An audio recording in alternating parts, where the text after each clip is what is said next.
The Rainmaker Multiplier On-Demand Series is brought to you by Clarity to Prosperity, a financial training, coaching, and IP development organization led by financial advisors, coaches, and business leaders committed to taking a holistic approach to advising.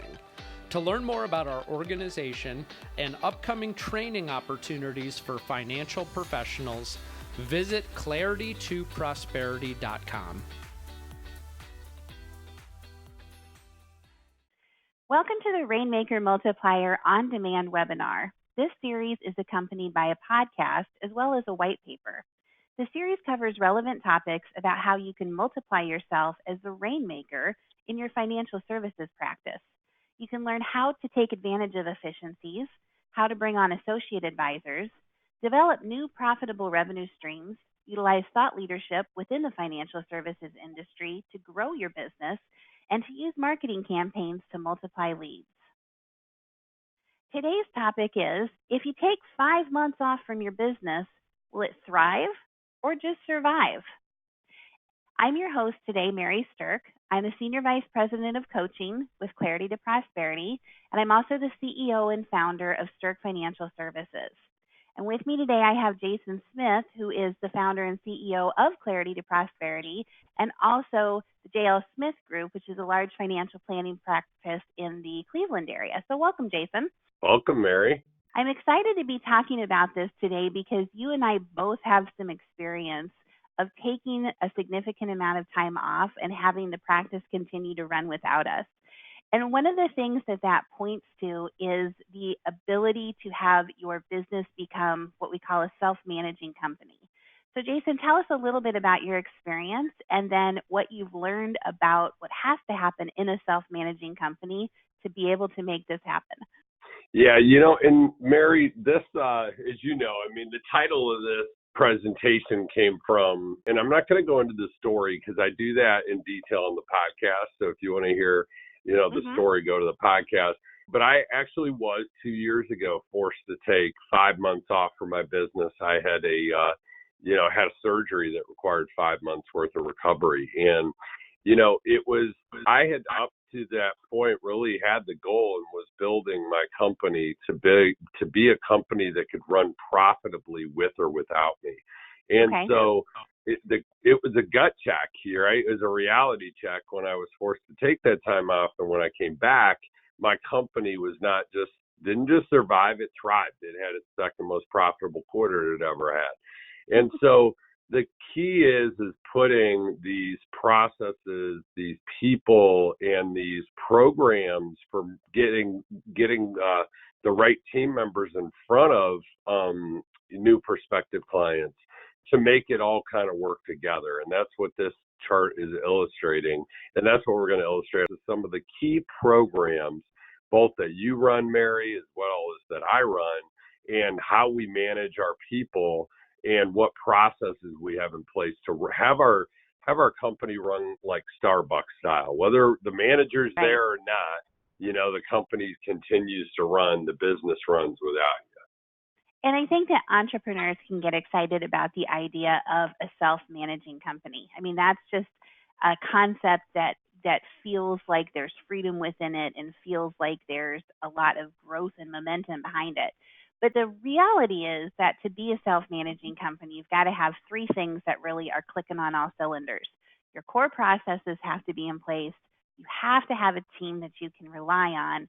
And you've got to have marketing strategies that are working that aren't surrounding you as the linchpin for making them work. The marketing has to be about the firm and about the other players on the team, not just about you. So and you have to have the front stage and the backstage team too. And that's what a little bit we'll talk about is you have to have the advisors that are going to continue to produce revenue when you're gone. And then you have to have the strong operational people that are going to continue to run the business when you're gone. Absolutely. So let's talk a little bit high level about some of what we want to cover today, because these are some of the key things that both Jason's company and my company do have in place that allowed us to take some time off and come back to an organization that was still bringing in new assets, still generating new revenue, and still continuing to grow. So if you're going to have a self-managing company, we said that core processes are one of the key. And the main core process that we both work within is called the holistic planning process. Then the next thing is on the team. We have a program called the Hiring Advantage that we work within, which is about more on the hiring of the backstage side. So the team, the support team, the service team that supports the organization.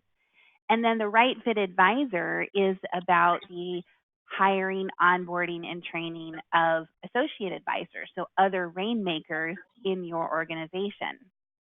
Then there's some marketing programs that are very strong that continue to bring in a large amount of revenue that strong associate advisors can run, like the Tax Practice Builder and Nonprofit Adult Education. So this is some of what we're going to cover today. So Jason, let's go ahead and dive into the holistic planning process first. Tell us a little bit about this. Yeah, and I think a lot of people have heard of the bucket plan. So that's a book. That's really the philosophy that we built the holistic planning process around, the philosophy of bucketing into threes. But this is a visual of what we show, the 4 steps of that's client facing. And so really this client-facing document is what they see, and we actually give them this laminated. There's a front and then there's a back that shows all the services that you take them through, kind of a customized approach where you check box off the services they're in need of and then quote them the planning fee. But if you look at this, I mean, in essence, people like to know what's going to happen, right? When you sit down with them for a first time. And this is one of the keys to really charging planning fees and systematizing your business is everybody's running it the same way. So our step 1, discover, is where we're basically starting the fact we're making the connection, we're connecting to them, and we're connecting to their priorities and concerns.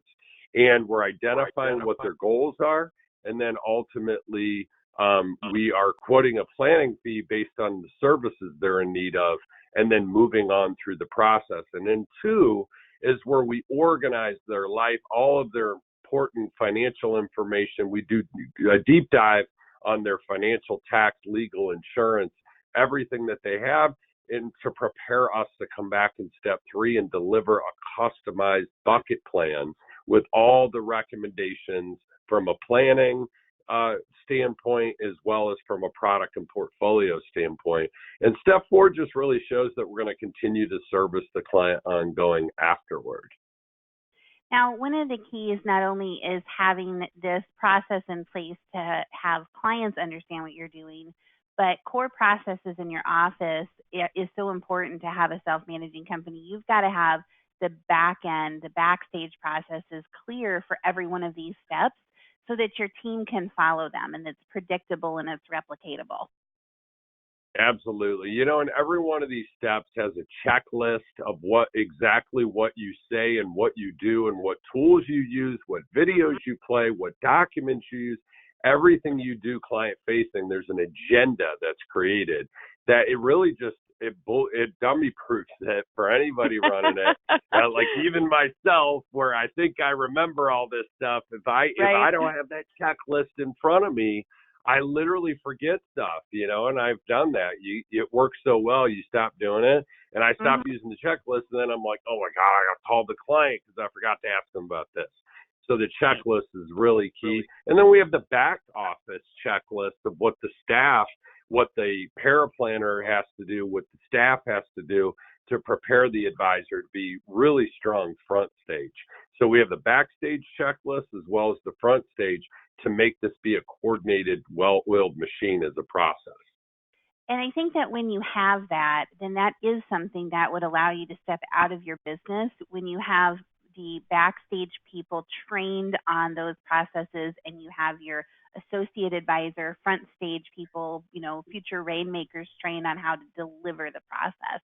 And that really, that combined with the simplified visuals that clients really understand and that resonate with them can help your business thrive and help continue to see it grow, whether you're there or not day in, day out. No doubt. And here's the thing, every single one of our clients, and this is part of the systemization of our practice, everybody has a bucket plan. Every single client that we have, all the legacy clients, we've gone back to all of them. We put bucket plans in place, ones that I brought on 20 years ago. Every single one has a bucket plan. And so the key is, though, is for them to see the simple visuals of their assets, because we customized and actually put their assets in each one of these buckets. But at the end of the day, when you really think about it, all this is an asset allocation strategy they'll actually understand. The now is the cash, the soon is the fixed income or fixed income alternatives, if you're using annuities, for example. And the later bucket is your equities and your alternatives and your life insurance. And if you're doing any asset-based long-term care, any planning there, I mean, it's really just where all their money is in a simple way. They don't understand all these pie charts, spreadsheets, balance sheets. A lot of people don't. Business owners might, but I'm telling you what, a lot of the average everyday middle class millionaire, mass affluent, pre-retiree retirees, they get the buckets now, soon, later, and they get that their assets are time segmented based on the purpose and the time horizon of their money.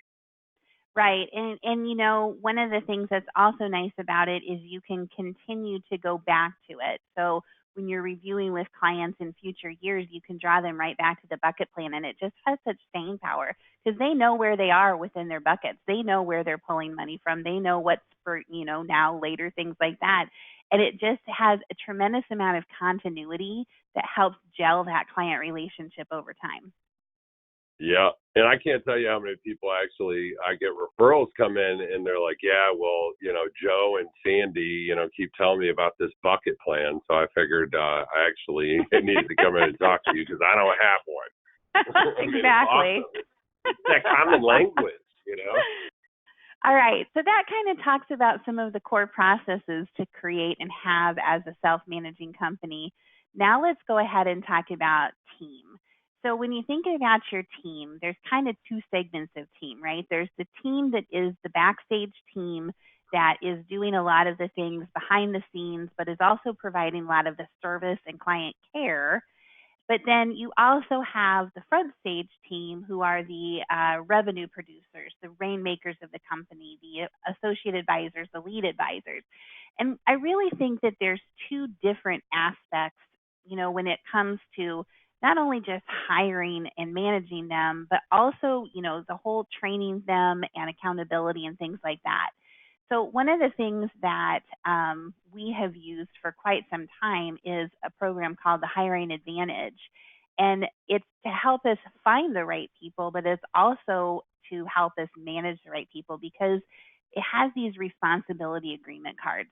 So Jason, share with us a little bit about your view on that. Sure. So first of all, it's a book, and that's the visual on the left-hand side. So Gina Pellegrini's a business partner of Mary and I's, and she's also a coach, a strategic coach, and it runs her own firm that specializes in working with advisory practices, has for many years, on basically running a more efficient business, and one of them being hiring. So Gina and I co-wrote this book, and it is a process, right? So just like the bucket plan, holistic planning process is a front stage process of how to work with your clients. This is a backstage process on how to hire the right operational team members, and then how to put the training in place and the accountability and guidelines through something we use called responsibility agreements. So you can see the sample of these cards. And so what we do is we determine, like, once you get to a certain capacity, and a lot of, I would say it's probably somewhere between, 300 and 400,000 of revenue in your practice is where you definitely have to have your first team member brought in at that point. And, what you need to do is look at all the things that you're doing. Actually, you can flip to the next slide, Mary, all the things you're doing within your practice, and you got to break those down. So we broke every one of these down into responsibility agreements. So they're simple, like playing cards. That bullet points out like the 5 main things that you need to do if you hold that responsibility agreement.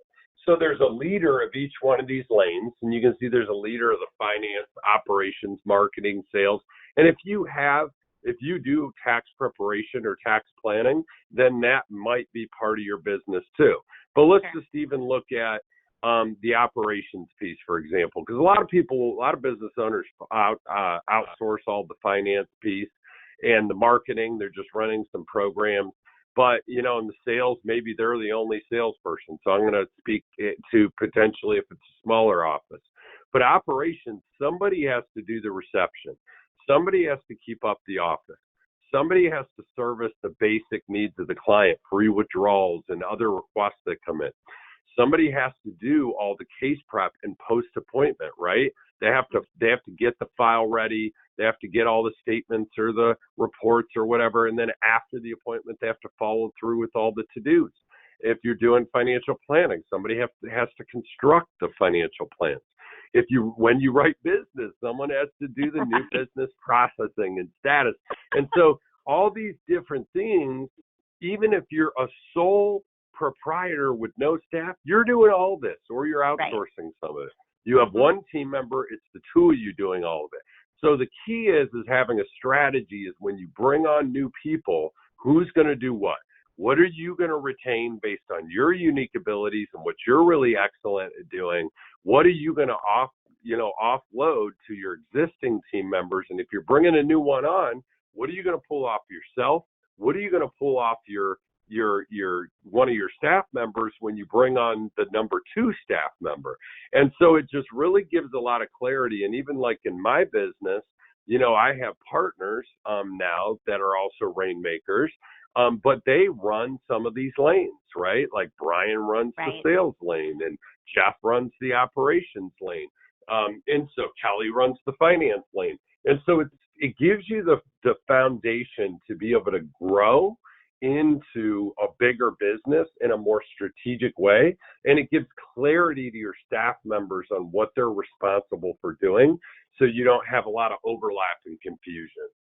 And I think that that's huge, because the clarity of what they are responsible for is incredibly important. When they are an understanding of what they're responsible for and you are understanding of it, it just eliminates all of the gray area. And then it also allows you to create an environment too where you understand backups. So if somebody's out, who's their backup and how are they supposed to be doing this? What are you responsible for if you're backing up somebody's desk while they're gone?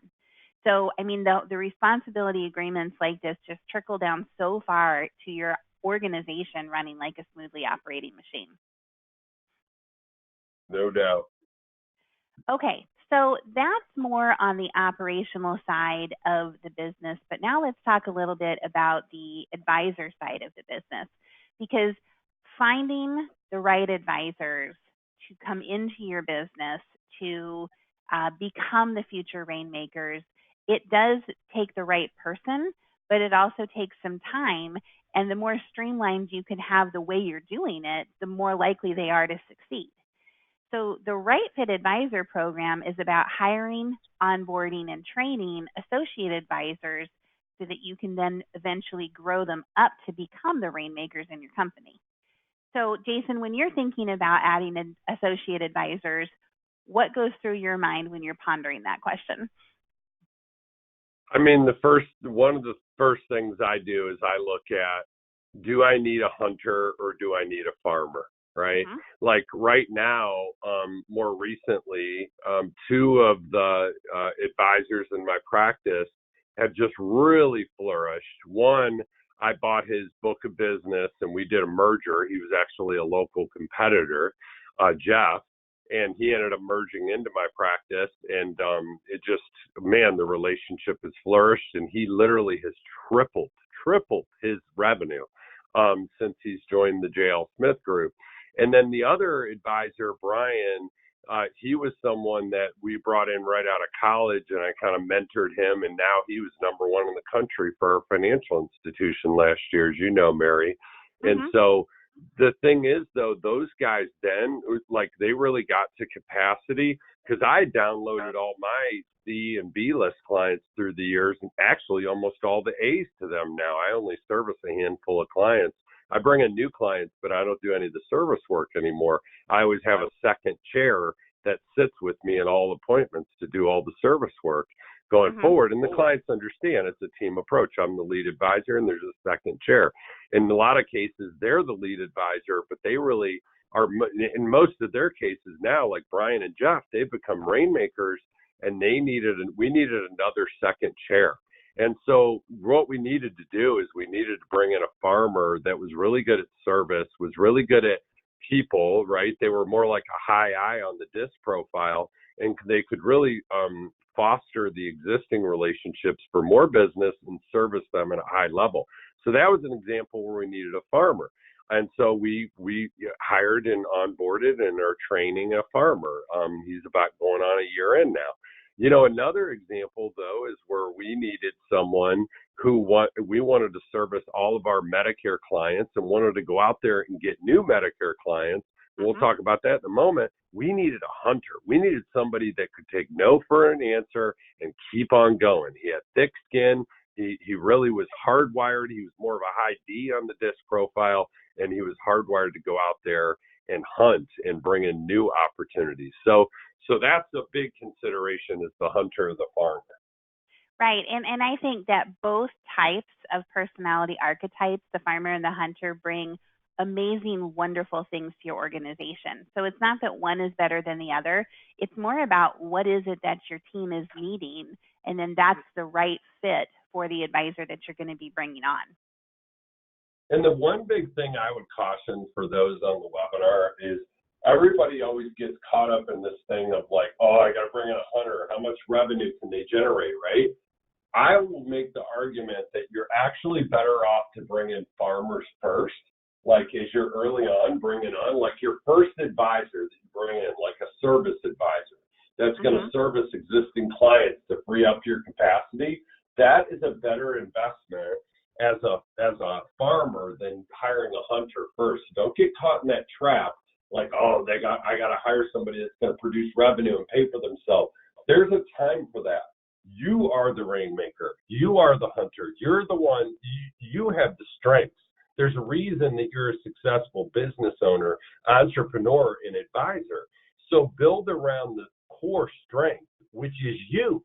And so bring in a farmer to support you, service your existing clients, and you can groom them to eventually, go and turn into a lead advisor. Because hunters, Jeff's a great example. I mean, Jeff generated over $800,000 worth of revenue for our firm last year, and he's far from a hunter. He's absolutely a farmer. But it takes a little longer for the farmers to develop. But build around yourself first of alleviating, versus doing the reverse, thinking you got to find somebody to go out there and generate revenue right away.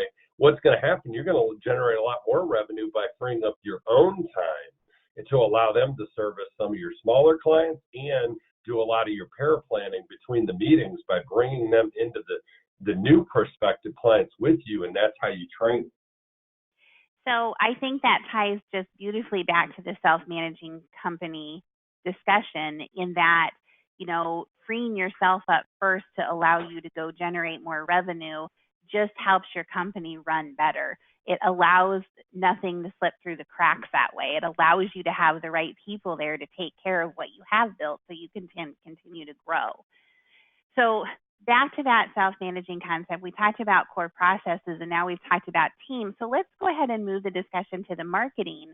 What different types of marketing make sense to have in place that you and your associate advisors can be running to be able to create the new leads, to create the new clients and things like that, and have that be kind of a machine that's feeding your firm, whether you're there or not? So let's talk about the tax side of things first. So Jason, you have a tax practice in your firm. And so tell us a little bit about how these three things here play into that. Let's talk about the factor, right? The tax factor. So what it does, I mean, this spring has brought a tremendous amount of value to my financial services firm.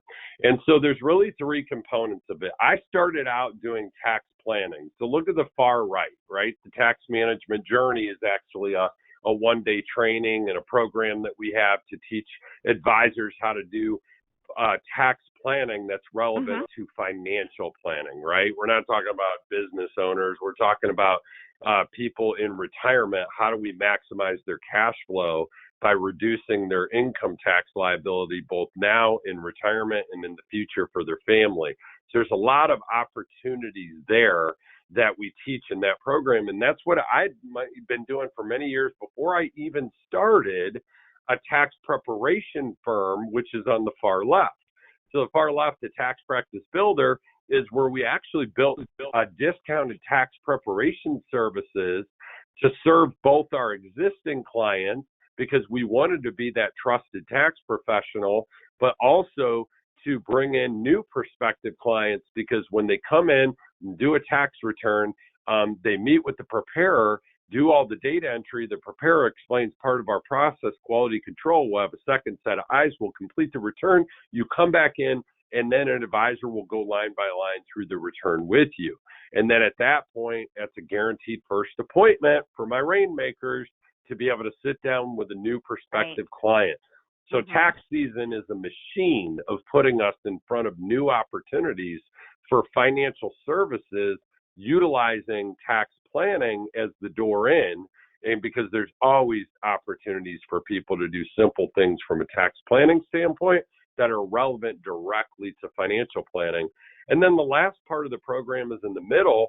And so this is converting tax clients into financial services clients. Now, it doesn't matter if you have the tax practice, like we talked about on the far left, or if you're aligning with another tax professional that they have the tax clients that you're converting.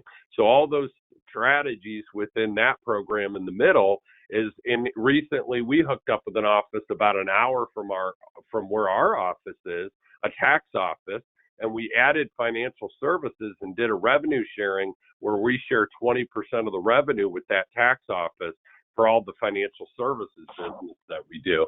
But we've done a fantastic job of converting a lot of their tax clients into now financial services clients.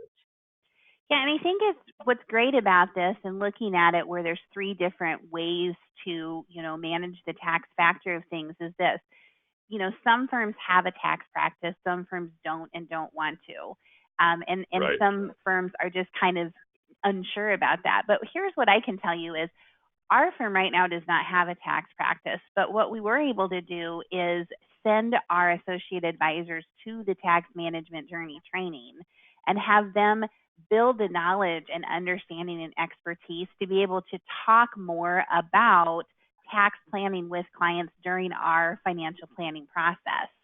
And that has been a game changer because now they're being able to talk at a higher level about the tax side of it. They have a strong understanding of it. And it really has helped us win more cases, win more clients. And now we even have developed some marketing surrounding that.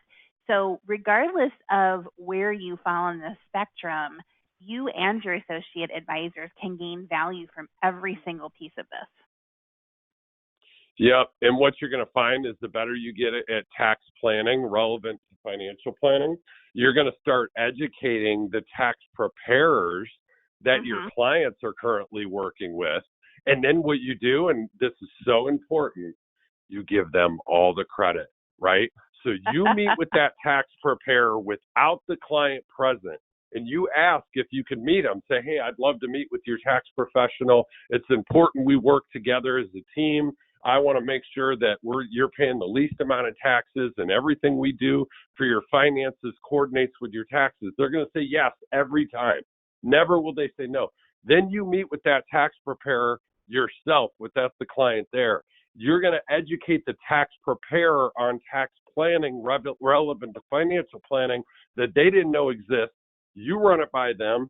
They're all excited. Then you say, listen, I'm going to let the client know that we had this conversation and that this is a strategy that you believe in, and I'm on board as well. And I think we should talk to the client about it. And then now you let them be the hero. Yeah, Right. for sure. And that's how we earned this relationship with this tax preparation firm. They do over 10 or 2,000 tax clients, and they opened up all their clients to be financial services clients to us because we made them the hero. So I think that building a tax practice can be kind of a daunting, idea for some people. So Jason, tell us a little bit about how you go about building a tax practice itself. Like, talk about these steps that are out there. Yeah, and I'm just going to spend a moment on this because this, along with the bucket plan holistic planning process, and soon the right fit advisors are going to be just as big because there's so much that goes with that. As you know, Mary, you're leading the continued development of that program. But, at the end of the day, what you have, I mean, you're launching another business within your business. So you need to be at a point where you have at least 2 full-time employees. I'll tell you that right now.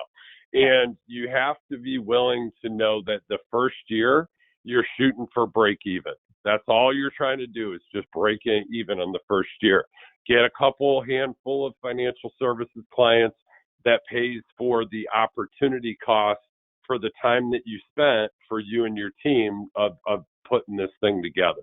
But at the end of the day, I mean, there's, I won't go into all the weeds, but we cover step by step in an online university e-learning platform, as well as live training. And then we have model offices and mentors to walk you step by step of how to launch this business. But it is a game changer of being a machine to put you in front of financial services clients. And there's no better way to learn tax planning by actually delivering tax returns too, because you learn how to read it and you learn all kinds to spot the inefficiencies on a continuous basis.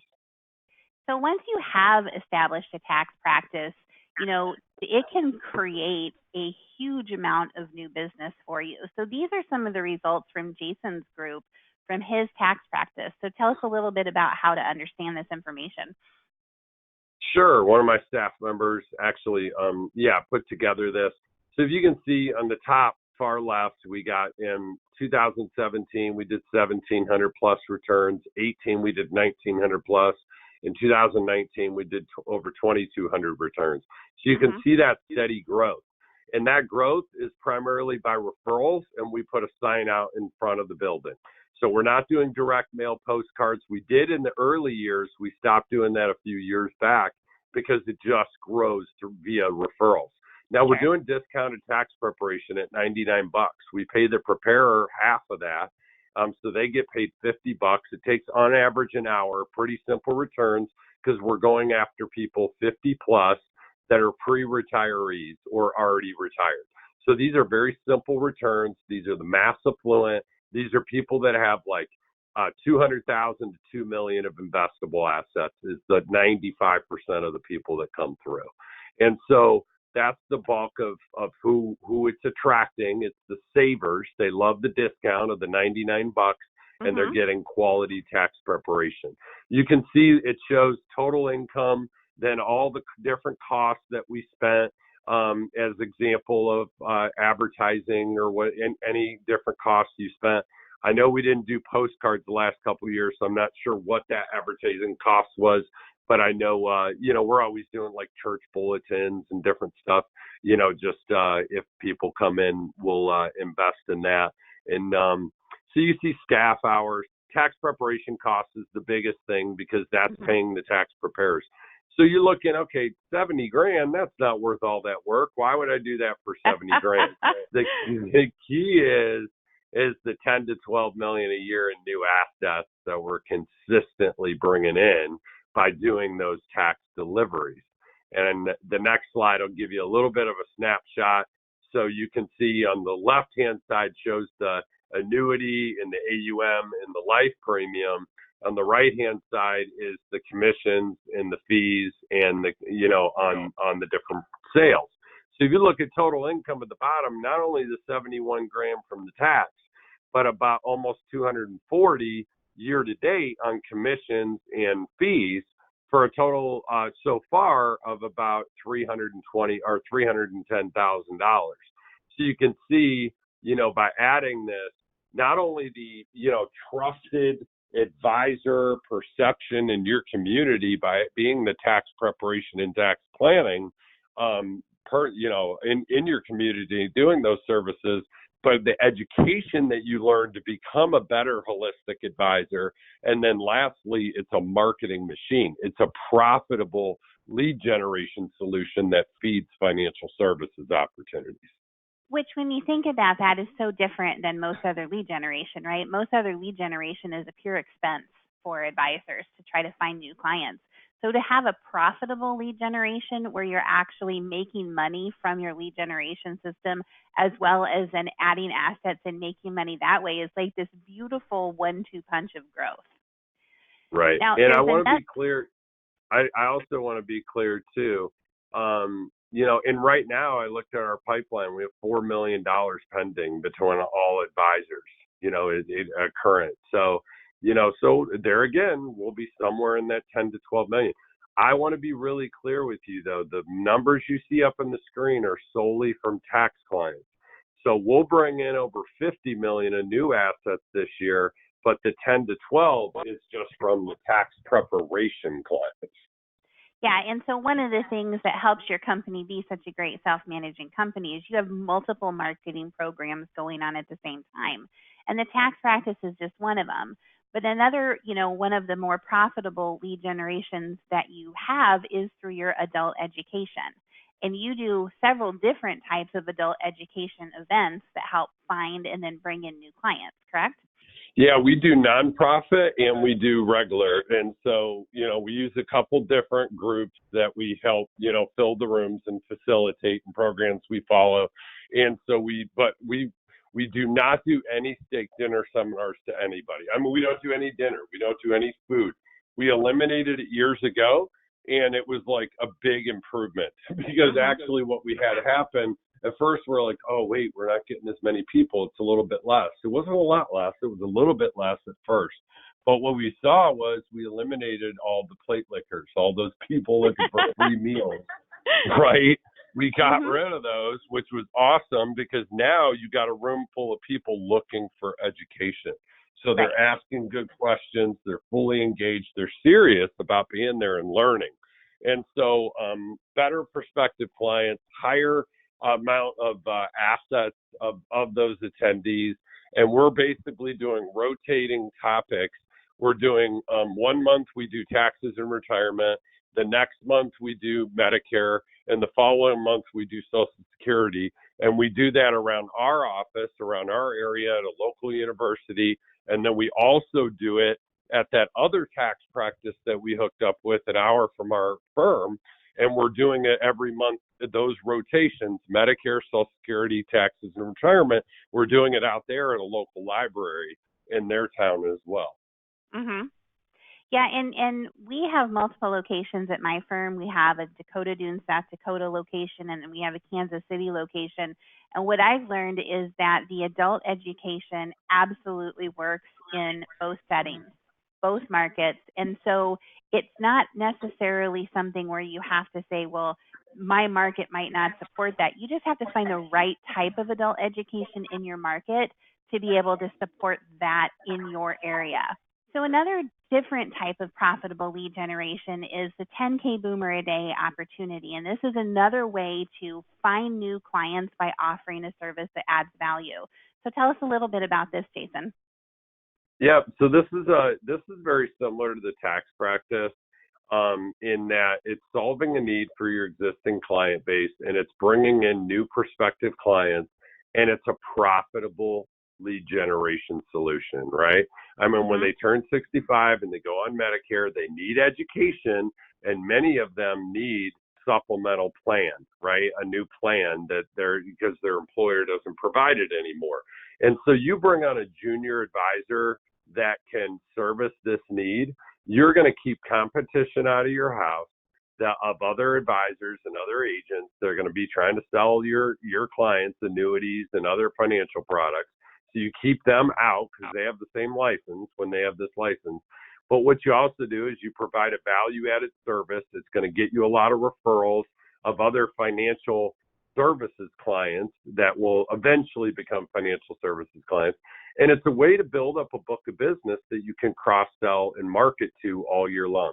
So it's almost identical to the tax practice, the whole philosophy of it. It's just doing the Medicare route. Now, big disclaimer warning.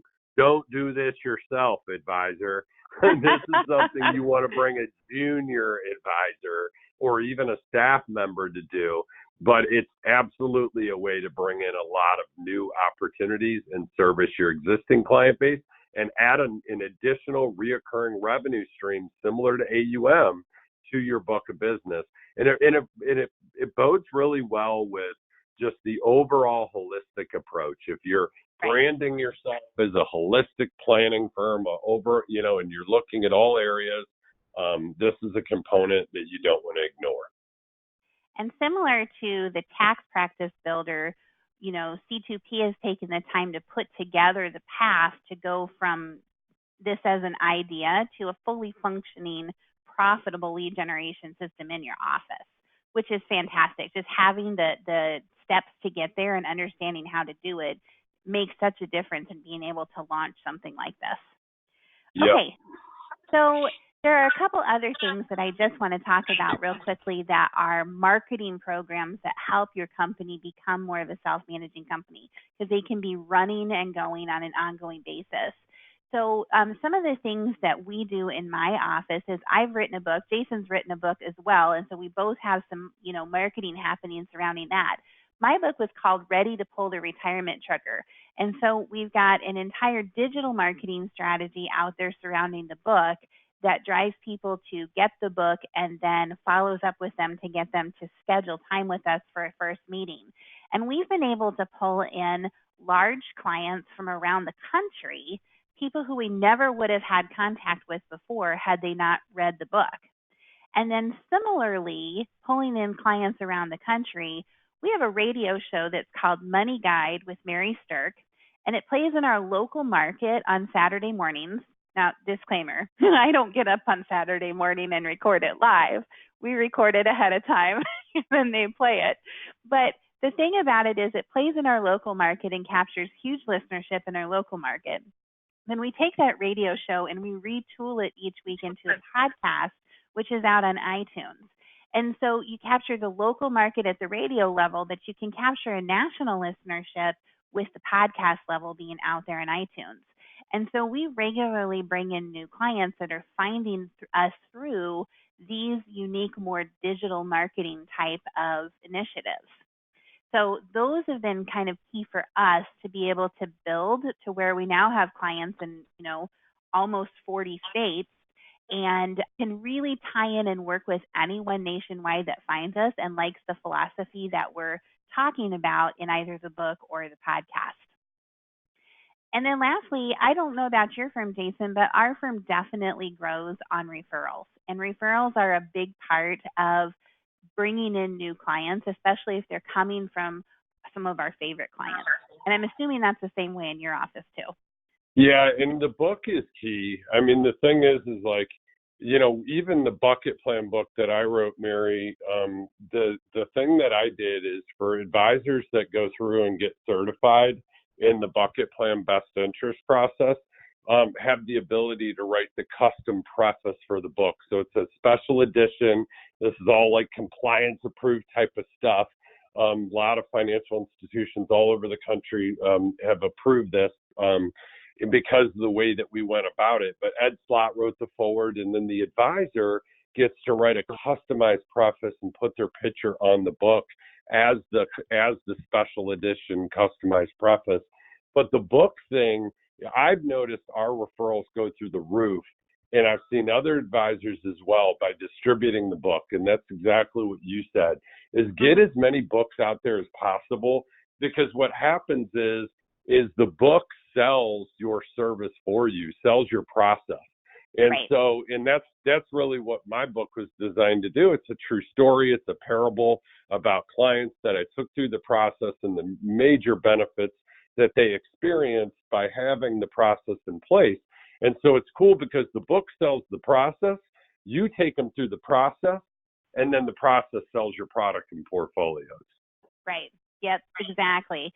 It's it's something that once they have this level of understanding ahead of time, it's not about sales or salesmanship or convincing them. They already know that they want what you're offering, and they already know that they, are looking for you to guide them. So it's a game changer in terms of the initial relationship that's created by the book before you ever even have your first conversation, which is fantastic. Yeah, it's nuts. They come in and sit down and they're like, I read the book and I want to go through the process. I mean, literally It happens, it happens on a regular basis. Yep, exactly. And that's the thing about digital marketing or books or podcasts is people who, read them, listen to them, things like that, they develop a sense of already knowing you and trusting you. You don't know them, but they think they know you already because they've spent that time interacting with your wisdom. And that's why that embedded relationship is already there before you ever even have your first conversation. Okay, so that kind of takes us back to some of the different components of the self-managing company. And if you're trying to figure out, where do you fit in the spectrums of things, we have a very cool tool called the Holistic Business Scorecard. And you can actually download this off of the site right where you find this webinar.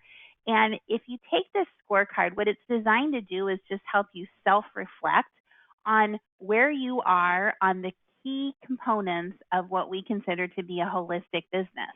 So some of the things we talked about today, and then diving even more into depth. And because it's a self-reflection, when you're honest with yourself, when you're clear with yourself about where you are, and you're scoring yourself with, truth, you're going to be able to easily see what are the areas that you can advance in and what are the areas that you need to find some resources to help you move forward in. I know that this scorecard was really eye-opening for me when I first took it. And I think it plays into my philosophy that all progress starts by telling the truth about where you are right now. And a self-reflective tool designed to pinpoint where you are is a very helpful piece of creating that self-managing company. Okay, Jason, do you have any final words for our listeners before we are done today? No, I enjoyed doing this with you, Mary, and I hope that our existing advisors that are watching this webinar picked up some great nuggets. It's always good to continue to learn, and as things are always evolving, we're always adding to these programs and these processes. And then for the new prospective advisors, I hope you enjoyed and learned some things today that opened your eyes and gave you some motivation to move forward in your career and implement some of these strategies. Well, thank you. And for those of you who are interested in further exploring this topic, we invite you to download our white paper about can you take the 5 months off and will your business thrive or will it just survive? And we also have a companion podcast about this too. So thanks for listening to the Rainmaker Multiplier On Demand. The Rainmaker Multiplier On-Demand Series is brought to you by Clarity to Prosperity, a financial training, coaching, and IP development organization led by financial advisors, coaches, and business leaders committed to taking a holistic approach to advising. To learn more about our organization and upcoming training opportunities for financial professionals, visit claritytoprosperity.com.